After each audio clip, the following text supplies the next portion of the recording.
Hello les amis cocottes, c'est Carole du blog thefamilycocotte.com. Je vous souhaite la bienvenue sur cette nouvelle vidéo.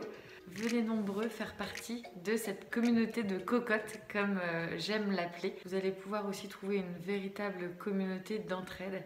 Et ça, lorsque l'on veut trouver les clés pour changer ses habitudes de consommation, c'est très important de pouvoir faire partie d'un vrai groupe d'entraide. Bon, allez, c'est parti pour la nouvelle vidéo et je vais vous présenter la façon dont je fais le ménage à la maison. Parce que oui, après plusieurs mois de congé parental, j'ai repris une activité. Et comment vous dire que ça chamboule un petit peu tout le monde, moi la première, les enfants, mon mari, et voilà, on est un petit peu tous chamboulés par cette reprise. C'est là qu'on se rend compte aussi que le maman est un peu au cœur du système familial. On fait énormément de choses et c'est vrai qu'un simple changement peut vraiment changer la donne.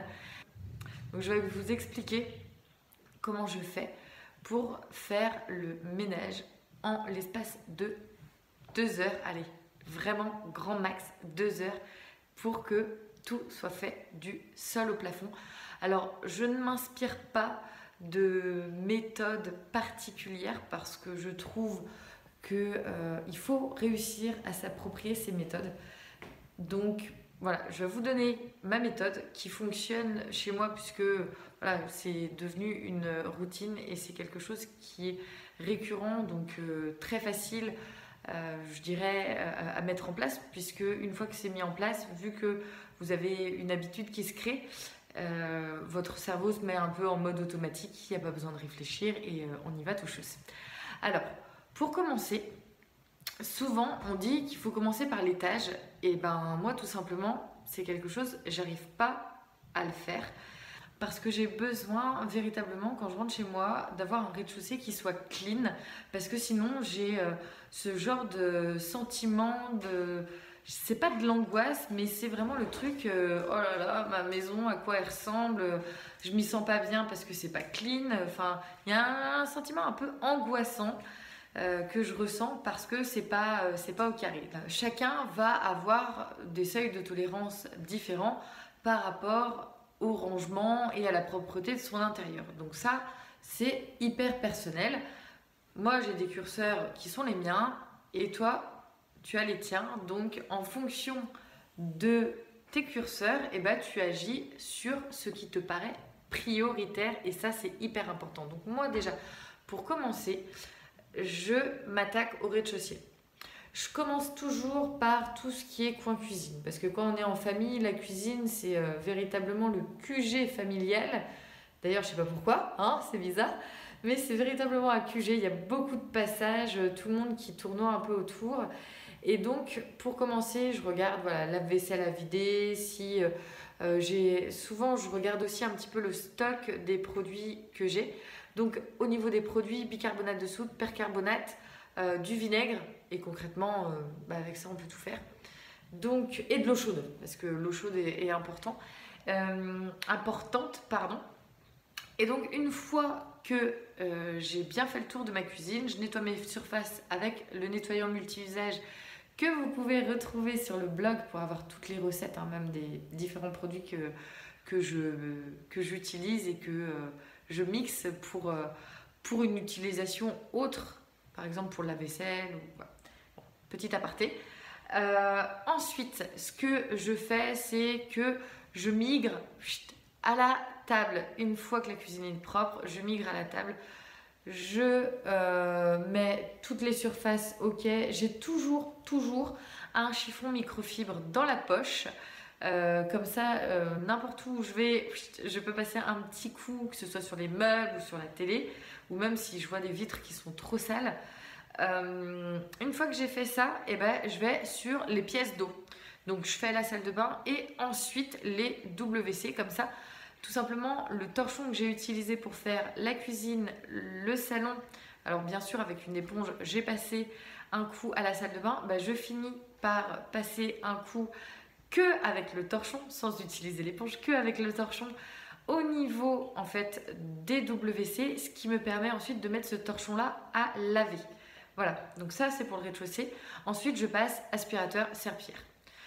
Pour ce qui est du sol, avec Monsieur Cocotte, on a essayé plusieurs choses et vraiment il s'avère que pour tout ce qui est pièces d'eau comme la douche ou la baignoire et le sol ainsi que tout ce qui est vitrage, on a pris parti d'utiliser un nettoyeur vapeur Karcher. Ils sont vraiment top. Donc là, nous, on nettoie le sol en fait avec le Vaporetto. C'est vraiment ce qu'il y a de mieux.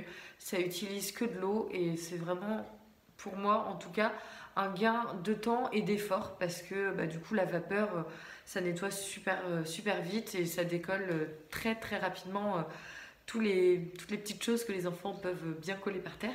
Donc voilà. Donc là, on a fait le tour du rez-de-chaussée. Un petit peu ce que je peux faire tous les jours, parce que forcément quand tu as des enfants, même si tu nettoies tous les jours, voilà, c'est un petit peu compliqué.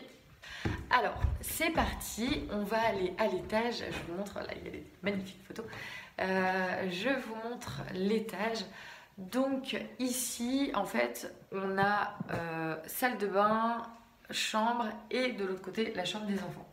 Donc ce que je fais, c'est qu'en général je réunis tout ce qui n'est pas approprié de chaque chambre au milieu, ici, là où je te parle, qui est en fait le palier de l'étage.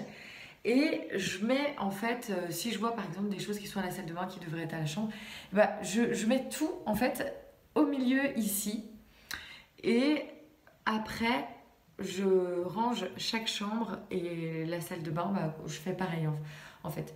Je fais les chambres, je fais ensuite la salle de bain un coup et puis ensuite les toilettes. Je mets à laver le torchon. Le torchon que j'ai utilisé à la fin pour les toilettes, je peux faire les poussières avec.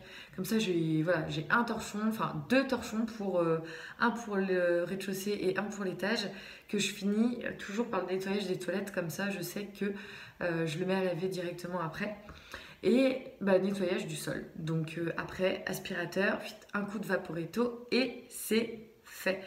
Pour les toilettes, une astuce qui a changé ma vie, notamment quand on a des garçons, des garçons en bas âge qui plus est. Toutes les mamans se reconnaîtront dans mon message. Pour les toilettes, utilisez tout simplement 2 cuillères à café de percarbonate. Donc vous pouvez trouver ça en vrac ou dans une droguerie. Le percarbonate, c'est de l'eau oxygénée en poudre et c'est génial. Vous pouvez l'utiliser aussi dans votre linge. C'est un agent blanchissant. Mais aux toilettes, la propriété, ça va être de désinfecter.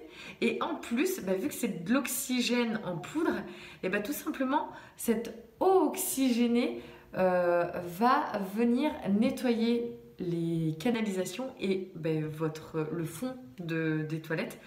Je renverse par-dessus une casserole d'eau bien bouillante. En général, je mets on va dire 500 ml d'eau chaude que je mets dans les toilettes. Je laisse, allez, même si vous laissez 30 minutes, le top c'est de laisser plusieurs heures, mais 30 minutes, et après vous passez juste un petit coup comme ça et vos toilettes sont d'un blanc. C'est canon, même pas besoin de frotter. Voilà pour l'astuce du jour. Si vous avez besoin, retrouvez toutes les recettes sur le blog thefamilycocotte.com, onglet mes recettes de produits ménagers, parce que c'est aussi comme ça qu'on minimise nos déchets. On fait attention au porte-monnaie et en plus on fait du bien à la planète parce que ce sont des produits qui sont largement tolérés par l'environnement. On peut dire adieu à tous les produits industriels avec tous les petits pictogrammes attention corrosif, attention volatile, faut faire attention aux enfants. Alors oui, les produits aussi comme le percarbonate et tout, faut faire attention aux enfants, mais c'est beaucoup moins nocif. Et en général, moi je sais que j'ai un placard où les enfants savent très bien qu'il faut pas les toucher, ils connaissent les consignes, et puis dans tous les cas, quand j'ai besoin, je leur demande par exemple de m'accompagner dans le processus de nettoyage de la maison. Et lors de ce processus de nettoyage, et ben voilà, je vais leur donner plutôt le torchon avec la raclette pour faire les vitres. Et le pchit-pchit, le nettoyant multi-usage, qui est voilà, du vinaigre et de l'eau, donc ça craint rien pour les petits bouts.